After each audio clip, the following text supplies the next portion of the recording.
tonight.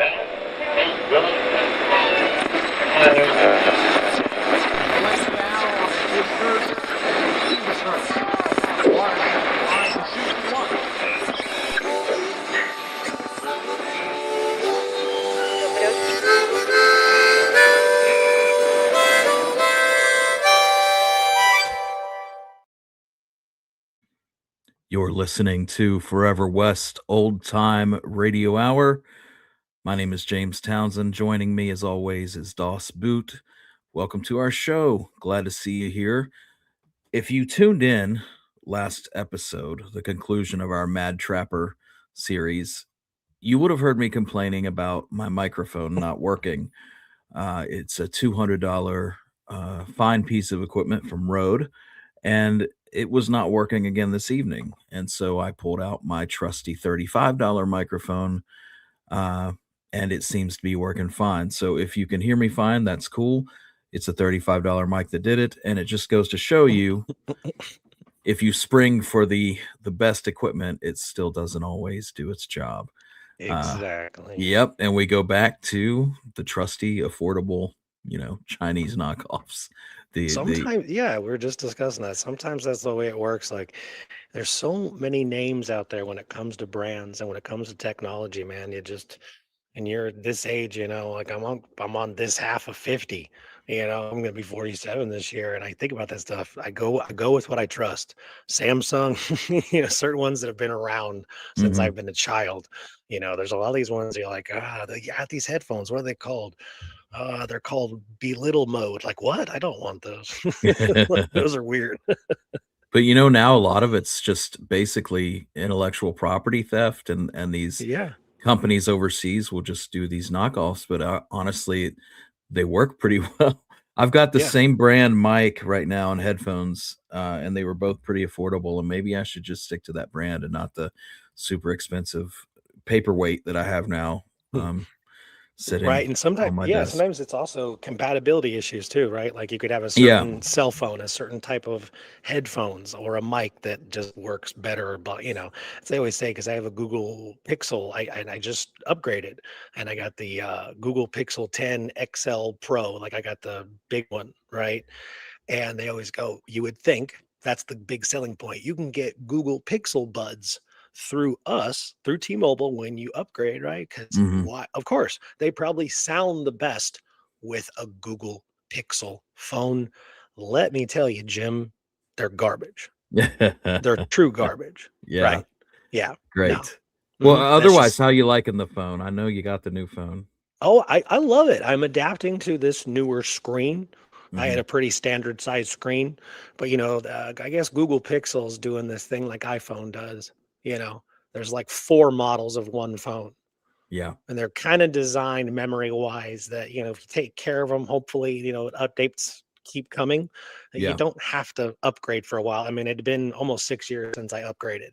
So, it was definitely time. I've been having charging port issues, which are the worst. Mhm. So yeah, the phone definitely has some issues. Got to leave it in my locker and stuff at work because it'll fall right out of my shorts. Right? Yeah, It's a little that's too big. Yeah, I start bending down or I sit down, anything, and they'll fall out. It'll I've fall noticed out. that. So So this is an observation, and it goes back to the size of these phones, but I almost wanted to write a song around this line once that, uh, nowadays guys think they're modern day cowboys, but instead of a gun, they have a phone holstered to their hip, because you see these guys walking yeah, around, and I keep doing a double take, and I'm like, is that guy yeah. carrying? No, it's a phone in a holster, basically. No, that's a good point. Some of them wear that in a position to almost make you think that maybe that's what it is. You Yeah, know, I mean, yeah, it's like it has taken the place of the Frontier that's funny. firearms. That's Well, funny. I tell you, I've had a heck of a time learning about this guy we're going to talk about tonight. Absolutely. And I love Yeah, that you and I were both kind of just, spearheading this. You were doing your thing, I was doing mine, and then we just started talking and meeting in the middle. So yeah. yeah, we're gonna have a lot of information. So yeah, we'll get started. And it's like it's a lot of ancestry work, looking at family backgrounds, kind of looking at building up for what we can build up, newspaper articles. Um, it's going to be interesting the places that we're going to go, because this guy, like a lot of these frontier era marshals, they've got some have got mysterious backgrounds, some have no backgrounds until like they're 30 years old, and then you can Mhm. find them forever, right? Some are only like uh, showing up for like maybe like a 10-year period, and then they vanish, right? Aliases, whatnot. And what had got me interested in this with this particular gentleman. So the guy we're talking about today is William Holden Bill Carr, W.H. Carr. Okay, he was a deputy U.S. Marshal. And at one point, like our John Swain, who had a dual commission, he would have a triple commission. So that would be Wichita, Kansas, that district, and then Eastern District, Arkansas, under Judge Isaac Parker, which is actually at the time was Purcell Indian Territory, and then also the Paris, Texas district. Yeah. So just like Swain. So interesting guy. Now we've got some things of childhood we can talk about, and then he's gonna be a little mysterious for a while, and then before you know it, he's gonna show up kind of similar like Swain, except no real crazy backstory about how he became a marshal. I haven't found nothing like that. And then once this guy appears, man, right. You just found it too. It's just off and Mhm. running with the different incidences that his name is attached to. He's even got the unfortunate uh, thing of this his name. Okay. There's some other Bill Carrs in history around this Yeah, time because of that course are. there are. Yeah, of course. It's actually a very common name, as I am finding out. And we will talk about that. And, we'll go from there in part one, and we'll do part two, and we'll close it up. I mean, you've got some photos and articles and stuff we're going to share, and we'll rock and Yeah. roll.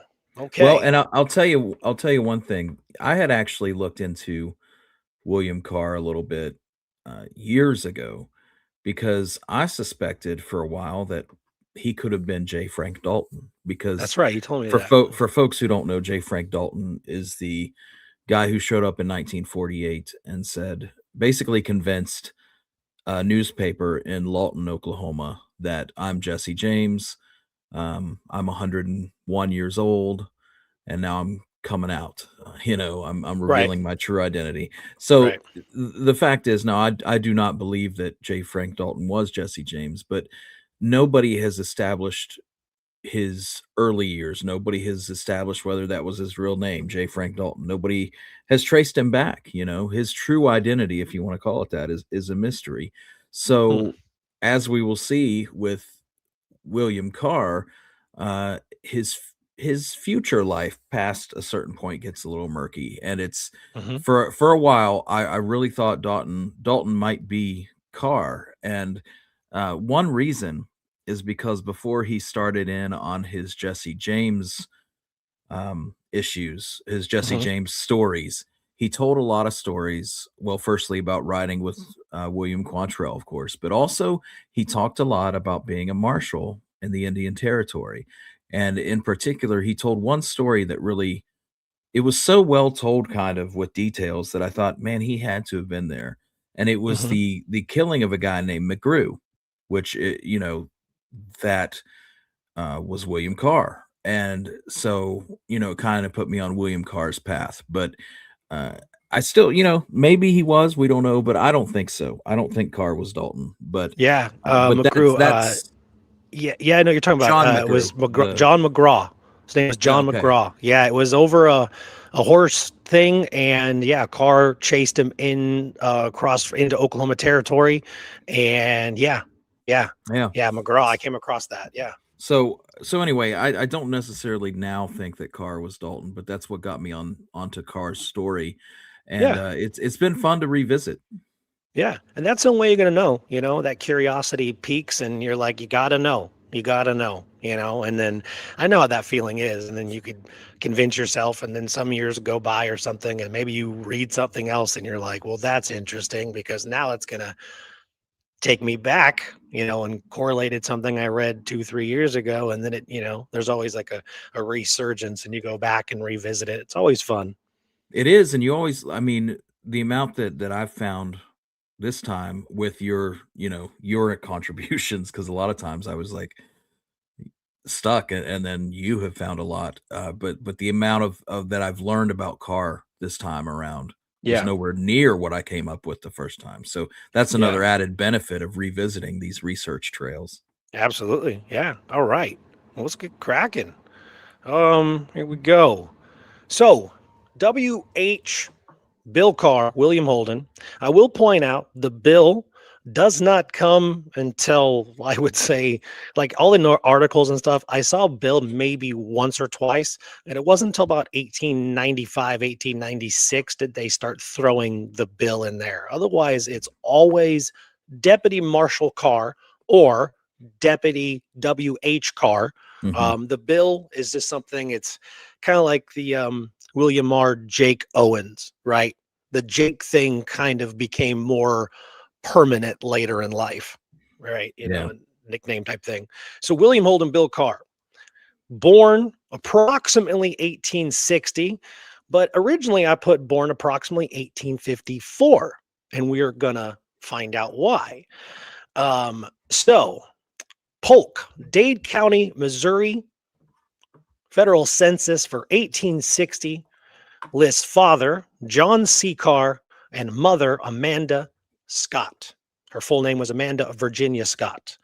Okay, that is the census for Dade County, Missouri, page 47. Now, I put he is listed as 4.5 years old, or possibly 1.5, and because I couldn't read it, and then there he is, John C. Carr.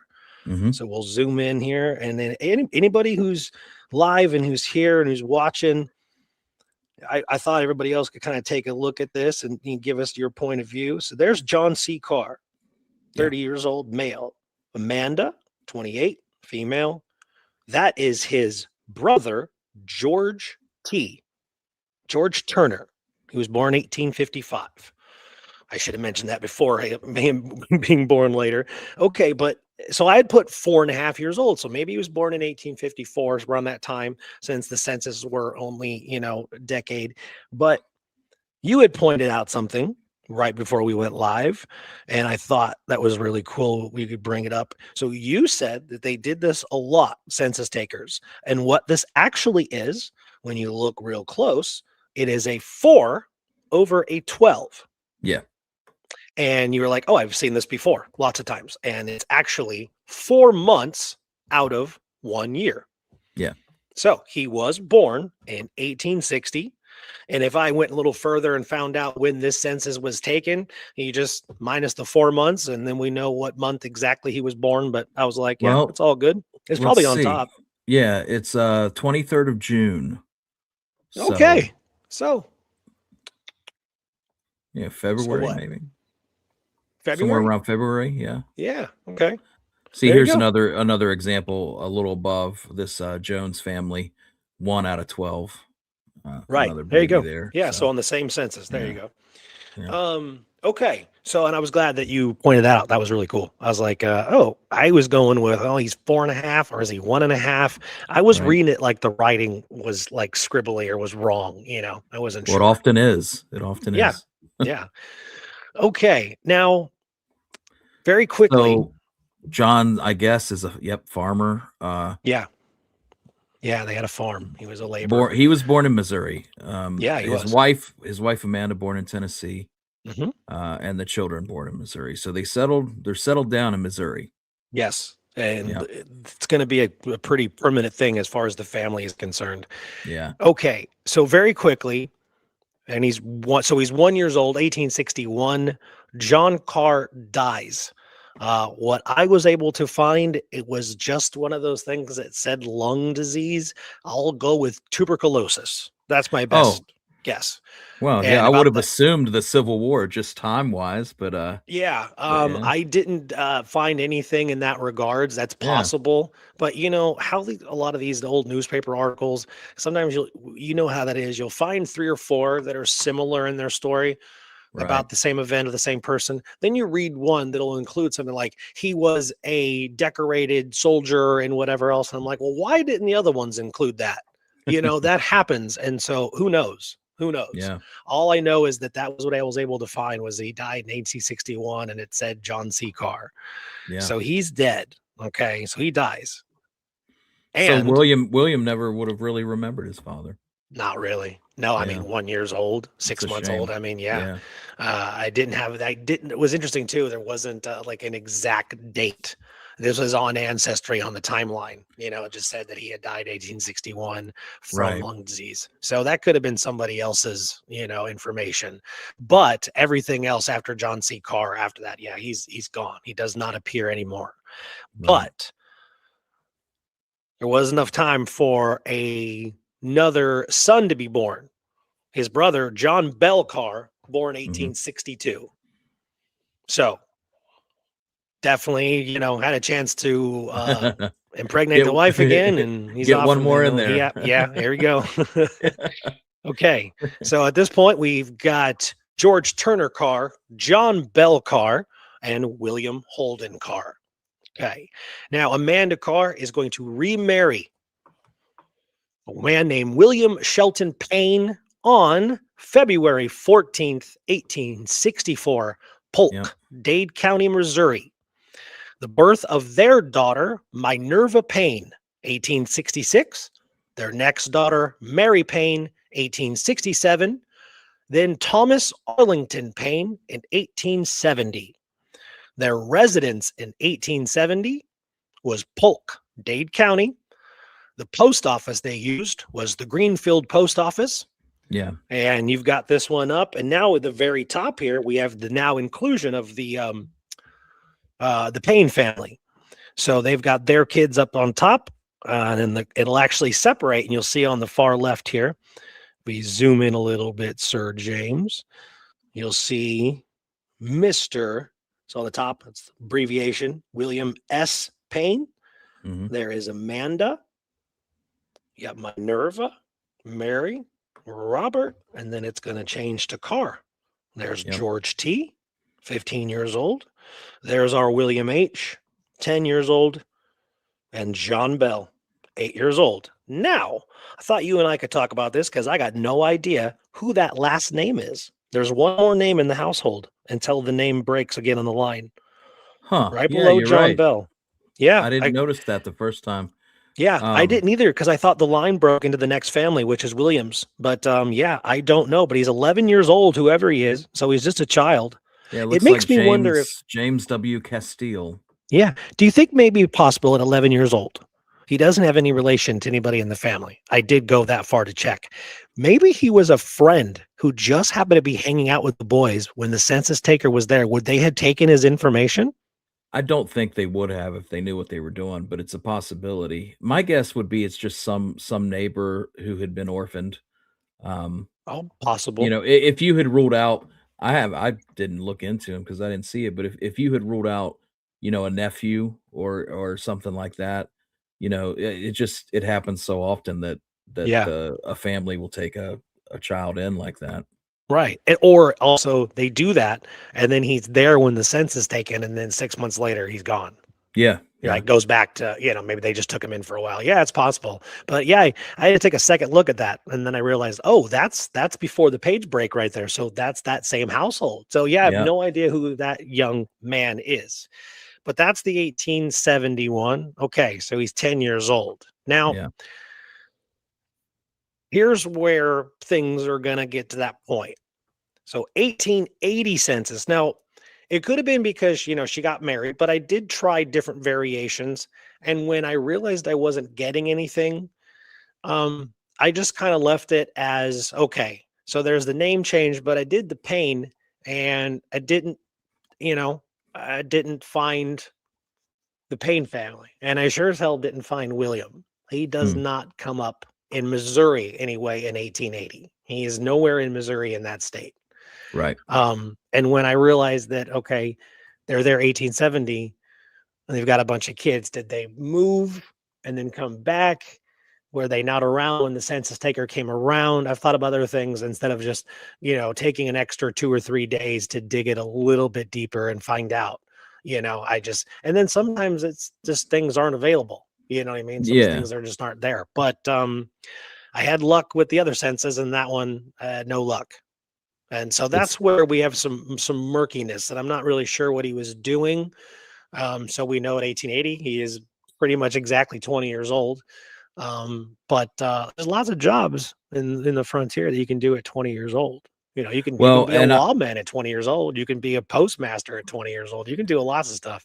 yeah, and not to jump ahead or give any spoilers, but I do know that later articles out of Greenfield, which is the area they grew up in Dade County, did mention that he left Greenfield or left his home around 1880.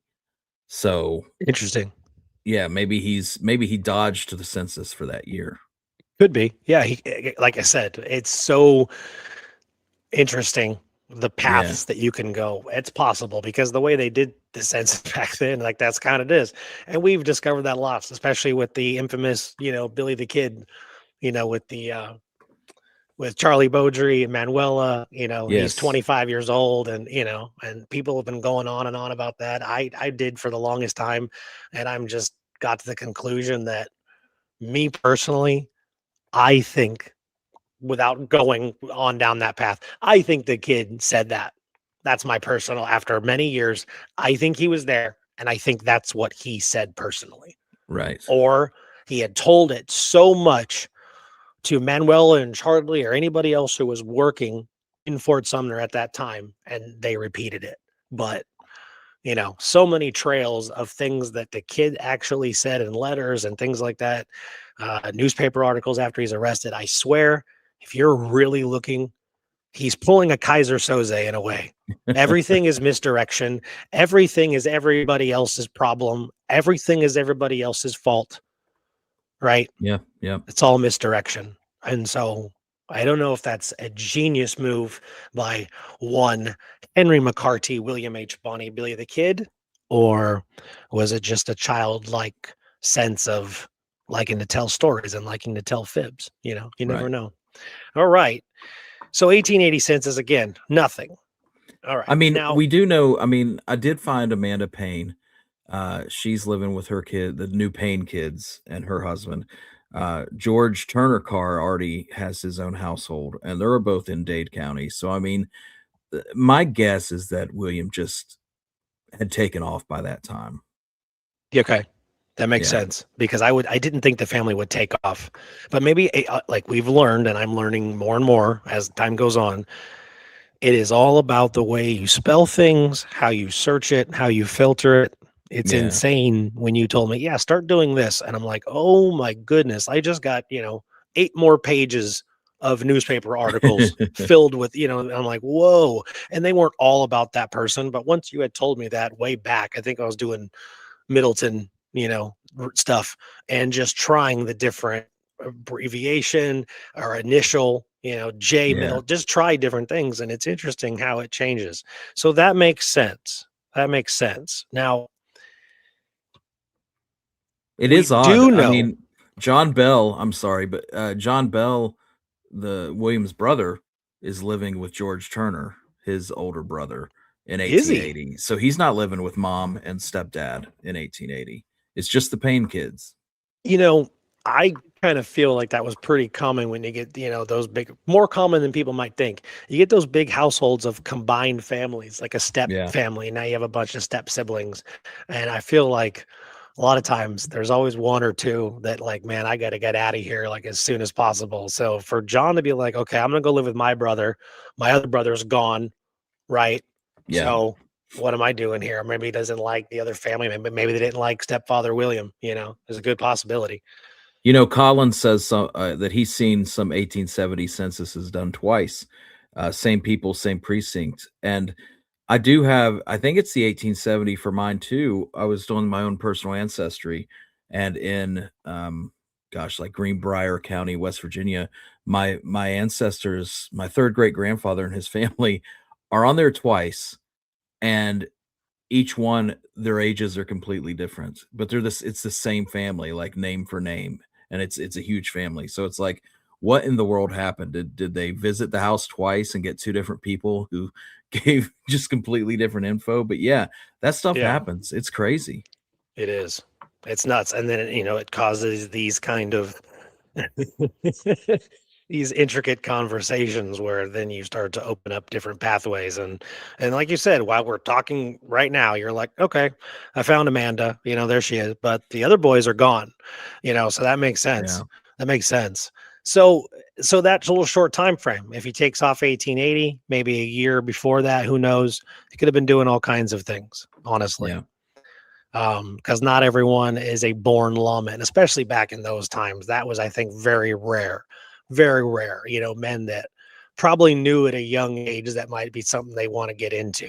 And then Yep. do their whole life, like Heck Thomas, like Frank Hamer. These guys that are just lawmen their whole life. Yeah. Um, but let's move on to Marshal time because this is also interesting. So, like with John Swain and many others, Swain, Matt Cook, his partner in Indian Territory, Bob Ollinger of Billy the Kid fame, Pat Garrett, lots of people. You can go to the National Archives and go to the U.S. Marshal Records Service, and you can search. You can type in the last name first name, last name, doesn't matter. That is where I found John Swain's oath of office for both Arkansas and Paris, Texas. Okay. Had the exact dates, his signature. We did that during the Swain thing. Yeah. I have done the same thing for like Bob Ollinger's oath of office. Same thing. You can find it very easily. And anything related to those gentlemen as a U.S. Marshal. We don't have that privilege with Mr. Carr. I have a theory, which again, it would be really jumping the gun. So we'll get to that point. But he's not listed. There is nothing under a W.H. Carr put in Right. correctly. There is no William Holden Carr. There's no William Carr. There was a William Carr, Civil War soldier. He was 18 years old in 1864. So not our guy. Yeah. I could not find anything, but just to be sure, I went back, typed in Swain, John, found it instantly. Typed in Ollinger, Bob, or typed in Ollinger, Robert, found it. So I've got a theory about why that could be, but what I do know is that by 1887, he was for sure a U.S. Marshal, a deputy U.S. Marshal, Right. and that would have been in the Fort Smith, Arkansas area, which is Judge Isaac Parker. Okay, so that's going to be one of his first commissions. Now, since I don't have the oath of office information like Swain, you'd be like, okay, he's a U.S. Marshal. Again, Mr. Carr's got an interesting life, and so I think as time goes on, we'll find out if my theory is right, why it may or may not be there, and I would love to hear anybody else's opinion on it when the time comes. But we do have something that's interesting, and I thought if you could bring this up. Yeah, The absolutely. Winchester rifle, Mr. Townsend, if you would. Stand by. I wasn't sure if we'll get to this, but I want to do this right now quickly because we're going to get some other things going. But You want the image of the rifle? if you got the one and with the one we Yep. can zoom in with the engraved name and all that. And I've got some Mhm. more information on where that came from. Absolutely. Here we go. Should be coming up any minute. There you go. There we go. Winchester carbine owned by W.H. Carr. Yeah. Now, I found this uploaded in Ancestry. Then I worked backwards because the gentleman, the Ancestry user who loaded it, it was one of those scenarios, James, that we're aware of where I needed to message him to get the rest of the lot information. If you got a response, then that is a 1 out of 100 scenario. Nope. Did not get a response. There you go. Nope. So, and if you go down a little bit further on that bottom one, Absolutely. and we get a nice zoom in This is what real hard work, just real intense research can get you sometimes. It takes you places you're like, you've got to be kidding me, which is exactly what I felt when I saw this. Okay. So this will kind of get us going on the timeline a little bit. So there is W.H. Carr, Fort Smith, Arkansas, 1887. Now, this rifle was on a site called icollector.com. That name alone should make you very weary. However, I know that that's him. I Yeah. know that's him. It would be a little better if it said, Deputy U.S. Marshal or Deputy, something like that. But with everything else that we have, we'll go on. I think that establishes him, we have his identity, we have his family. But since I couldn't find the exact Marshal oath of office, like with Swain, and then the following year after his oath of office, Swain starts showing up in articles everywhere. It's Yeah. kind of the same thing with Carr. After 1888, 87, he's everywhere, as we'll see. So I thought we would show that rifle because it's very interesting that I came across that on the Ancestry. Like I said, I had to backtrack it. It came with a little bit of lot information. Mm-hmm. It sold for an undisclosed amount. Okay. But as you notice, this lot description does not have a legit chain of provenance. And I Right. know very well when it does and does not. And when I say that, I know for a fact that that is him, that is his weapon. It's what I feel based on every documented piece of evidence that's going to follow. And that is just kind of placing that there. Of course, I would love to find out how the collector had this rifle. The best I could find out, it was a major collector in Florida at the time. At the Yeah. time would have been 2012 was when this sold, when it auctioned. Now, unfortunately, it said sold for undisclosed amount. But as you can see, there's no chain of provenance. Like, Deputy U.S. Marshal William H. Carr gave this rifle to, whomever, like, how Billy's tintype provenance works, Yes. from directly from Billy's hand to the next person who documented getting it, documented the time frame, everything, and that's what it takes. And then to keep it for the next 100 something years before it gets put into play into public. That's what it Yeah. takes. So I thought I would show that because it's very interesting to me to find that. And Yes. granted, like I said, doesn't say deputy or something, but I think to me that, it's, I feel like it's definitely him. Well, So I mean, I can definitely place William Carr in Fort Smith. The earliest I can do is December of 1887. But okay. that's there it is. The rifle says Fort Smith, Arkansas. In December of 1877, he's coming back to Purcell, Oklahoma, which seems to be where he settles. But Yeah. it says we are the Purcell paper says we are indebted to W.H. Carr for a couple of items of news that he sent us from Fort Smith. He reports the Purcell party there are in attendance at court, but does not know when they will return home again. So he's sending the folks in Purcell some, little local Nice. tidbits of news. And so there Nice. he is in 1887 in Fort Sweet. Smith. See, Yeah. so I'm sometimes it's me doing, the stuff and I send you stuff and you're like, oh, this is awesome. But when you attack it too, I figured I'm like, James is probably most likely going to fill in the few blanks that I either didn't spend too much time finding or again, typing certain search words and wasn't getting what I wanted. So I moved on. It's just too wide a net for any one person to cast. I mean, this kind of research. Yeah. I mean, sometimes it's very simple. We have come across things like, well, that came together rather easily. And then Right. sometimes you're like, yeah, this is like pulling teeth. Yeah, it's driving me nuts. But yeah, so that's awesome. That's awesome. So we've got him there. And I knew he'd be there. It just I figured out also why is the oath of office not for 1887? Because everything else that I came across seems to place him, says he's in Arkansas in 1887. I just couldn't find anything. So Yeah. that's awesome you did. Okay.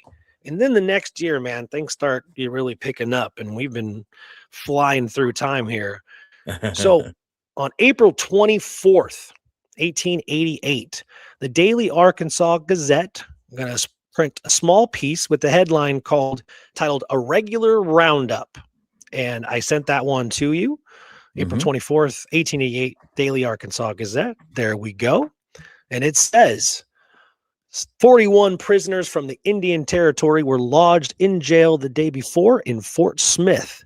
Deputy Marshal Nick Thomas with 31 captures. Deputy W.H. Carr with 10. I think I've got a few more like this with these huge arrests where there's just bringing in multiple prisoners at a time. And we discovered this with John Swain. And I feel like I could say this might just be more prominent in Indian Territory at the time because of how big the territory was.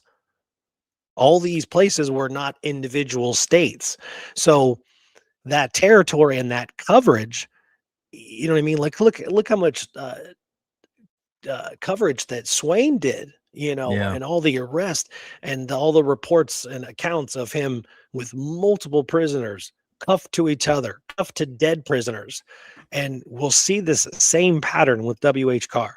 Lots of prisoners, bring him in, and granted, they're not going to always mention that these guys have posses with them, but they do. They do. Right. He's not bringing in 10 prisoners by himself because they would just overpower him and kill him. So obviously, because I've always read that. And I'm like, they should mention it. And sometimes they're good about mentioning the posse, but sometimes they don't. So, but we'll see that more and more. And I think that's interesting because it's very, relatable to these marshals of this territory. Okay. So October 14th, 1888, Daily Arkansas Gazette reported yet another massive tally of offenders from Indian Territory being hauled into Fort Smith by Deputy U.S. Marshals.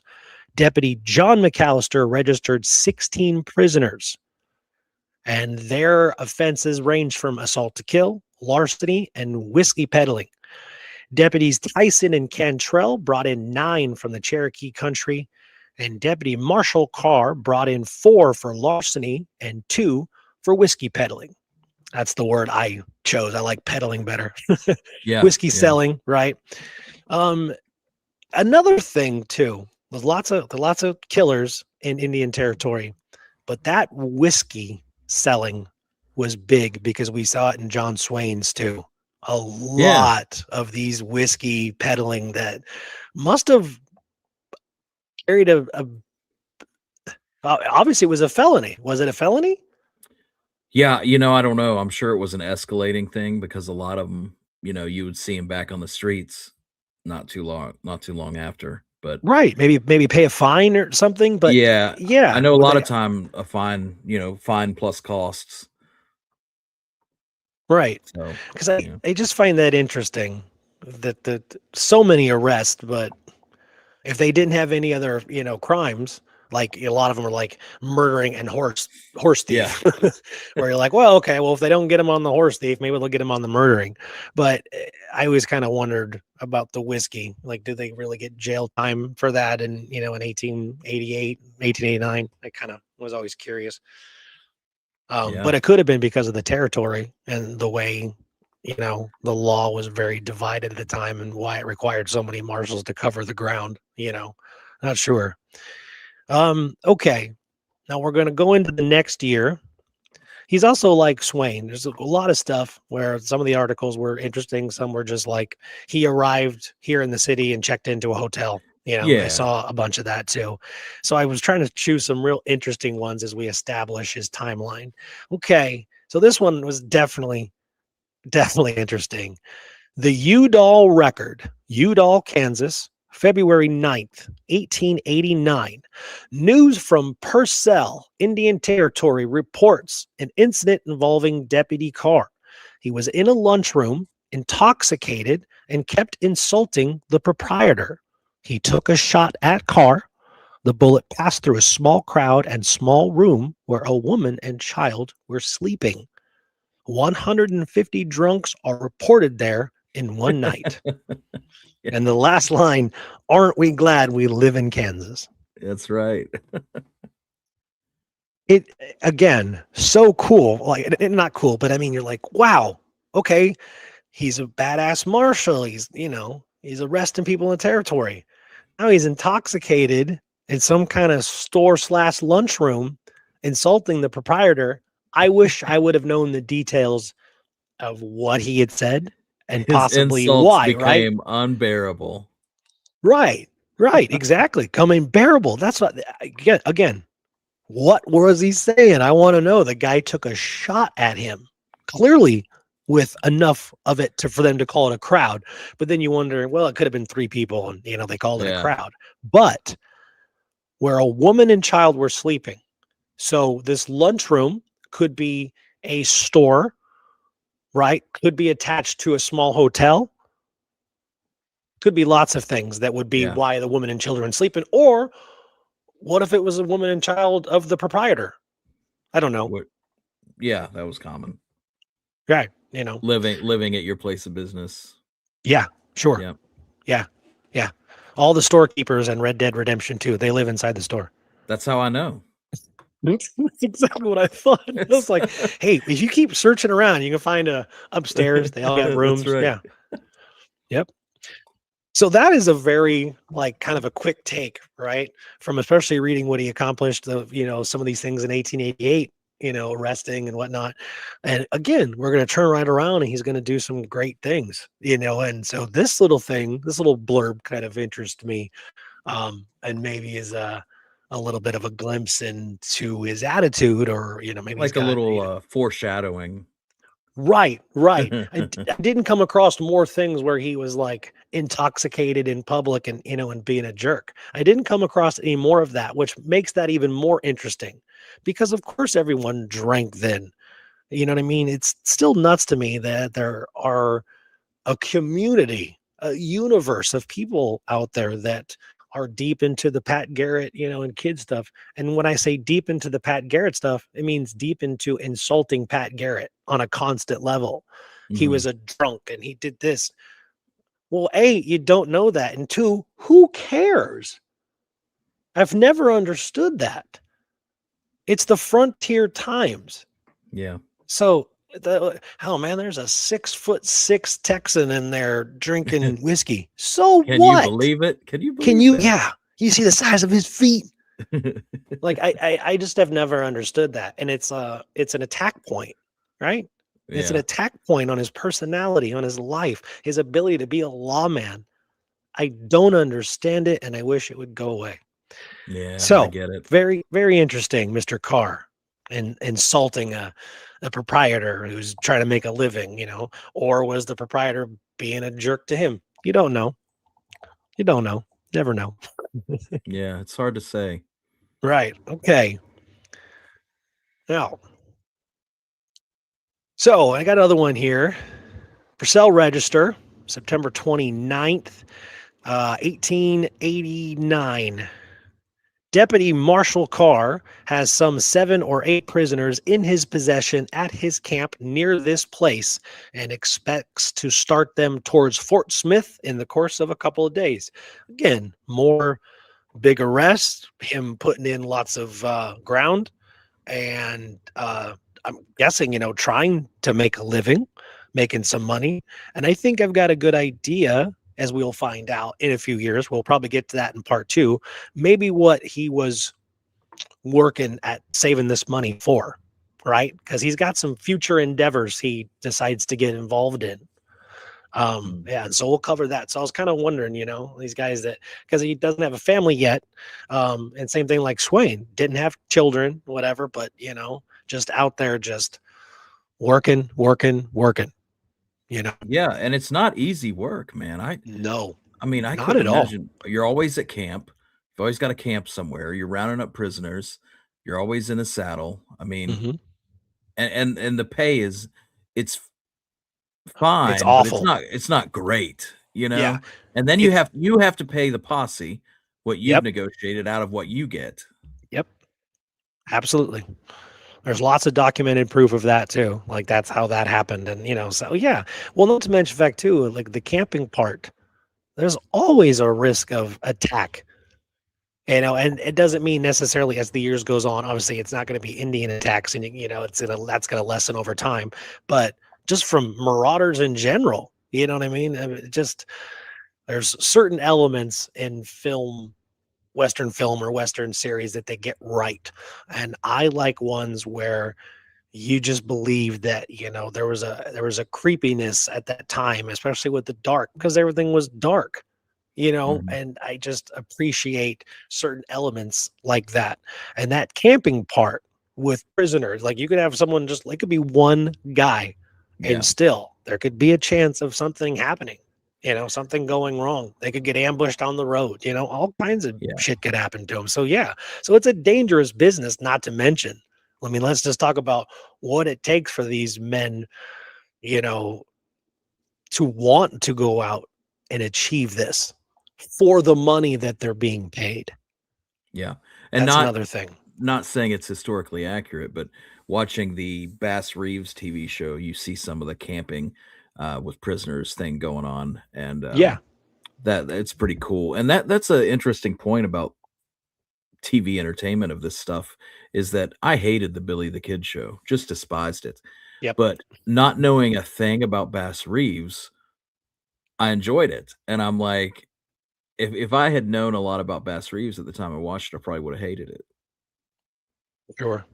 Yeah, because it's this historical knowledge that really gets you angry at the show, and it's hard to look at it as just entertainment.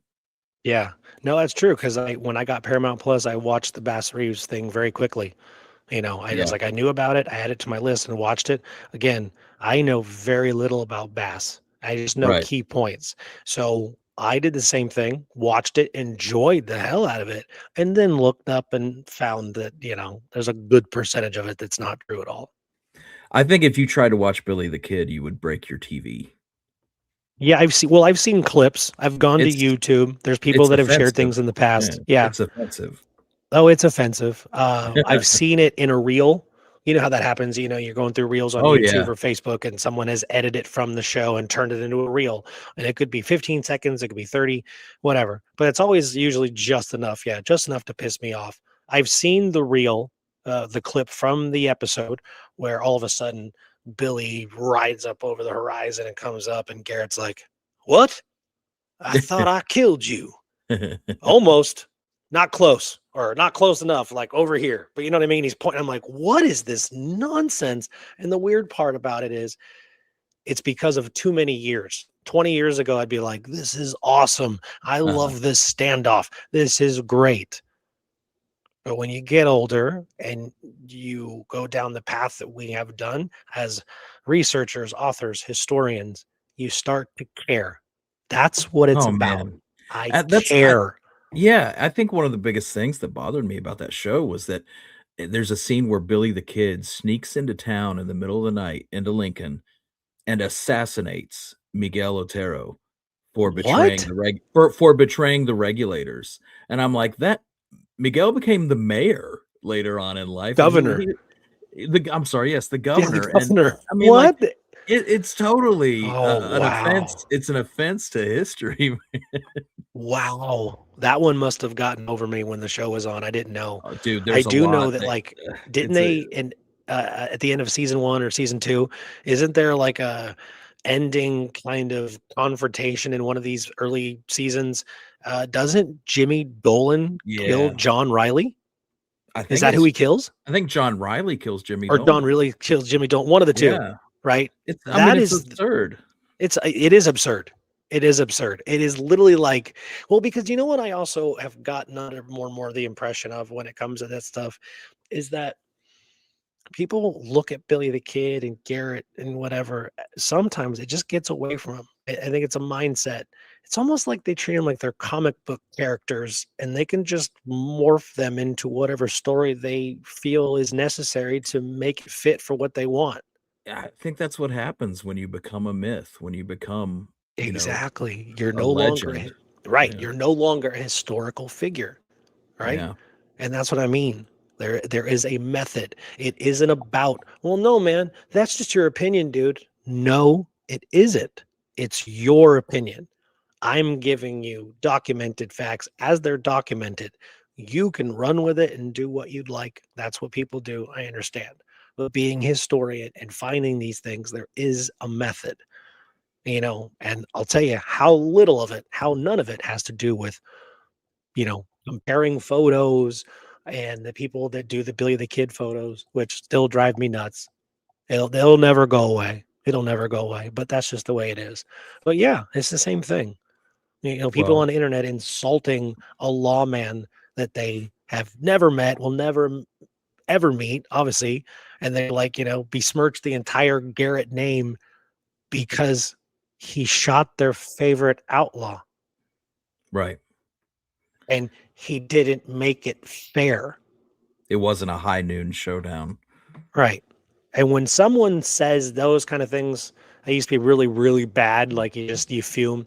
Now you just go, oh, that person absolutely knows nothing about frontier history, real frontier history. Okay. Because duels, that's a myth too. It's a pure myth. The documentation of actual duels, it would blow your mind how little of them there actually are. Yeah, it wasn't common. Nope, not at all. Not at all. It isn't. Colin makes a point about he's wondering. My speculation was that Pat lied to Roosevelt about Tom Powers being a saloon owner because of his own insecurities about his own drinking. Which, I mean, even if you had a few insecurities, knowing how big a stickler Roosevelt was about that stuff, I'm sure that would Sure. make you Oh, that's uncomfortable. a good point, Colin. Yeah. I just always wondered maybe Pat just didn't think to mention it, it wasn't a big deal to Pat, maybe he just didn't think about it, but you really don't know. Yeah, that's another good point too, is what these guys were thinking at the time. Like, well, again, when Garrett wrote his book and that kind of stuff, we really think that he thought in his mind, like, this is going to legitimately cause problems for the next 144 years? No, right? He's just like, you guys are calling me a liar. At least Right. they're saying that I did this and I did that. Well, I'm just going to write to you and explain how I hunted him and how I caught him.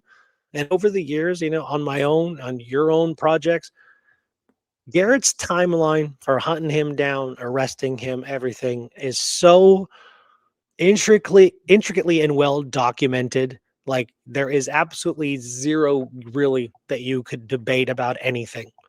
Anything. As it stands now, I probably, to be honest and transparent about my own position, I probably lean a little more, uh sympathetic to Pat than I should, but I'm a big fan of Pat Garrett, Yeah, honestly, and, me too.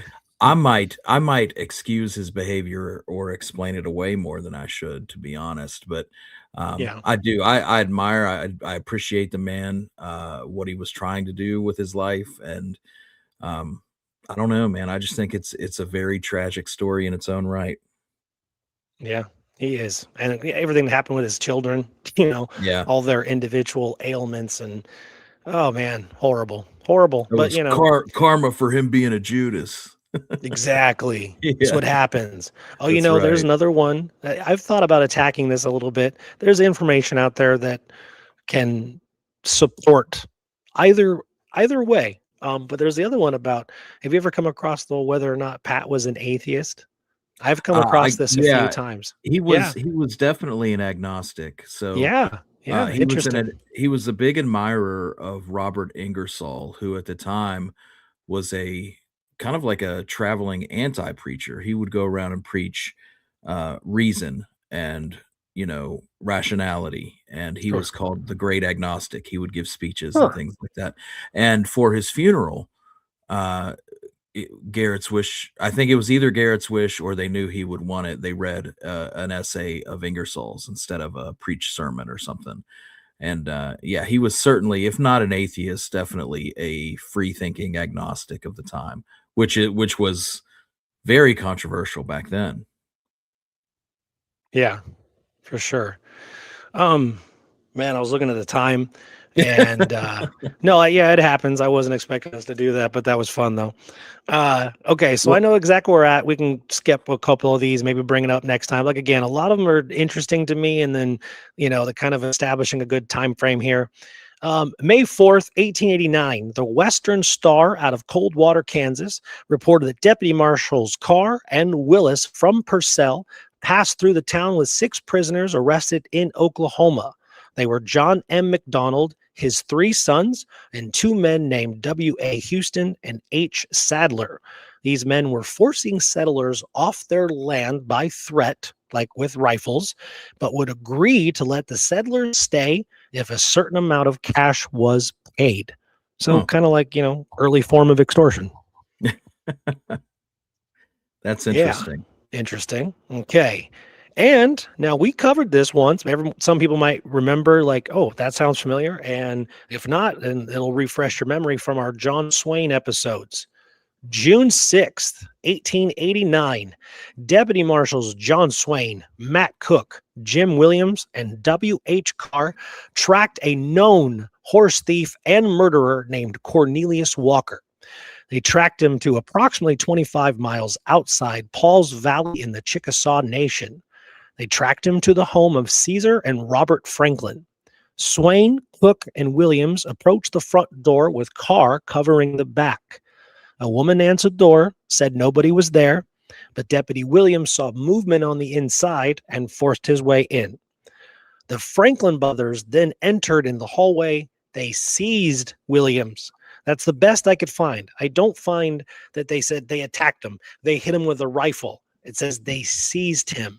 So I Hmm. pictured it maybe they were trying to just grab him so he couldn't continue to move forward. I'm not sure, but because I've been Yeah. trying to picture it in my head, because each one that I've read about this, it covers the same ground. It doesn't really say what they did. Yeah, they don't say they beat him or attacked him. It said they seized him. But in that time frame that they seize him, Cornelius Walker enters from the back room and shoots Deputy Williams once directly in the head, killing him instantly. Then Walker fires at the door frame towards Swain and Cook while attempting to flee out the back, like turning and firing back at the front door. John Swain then unloads and shoots Cornelius Walker a total of 8 times.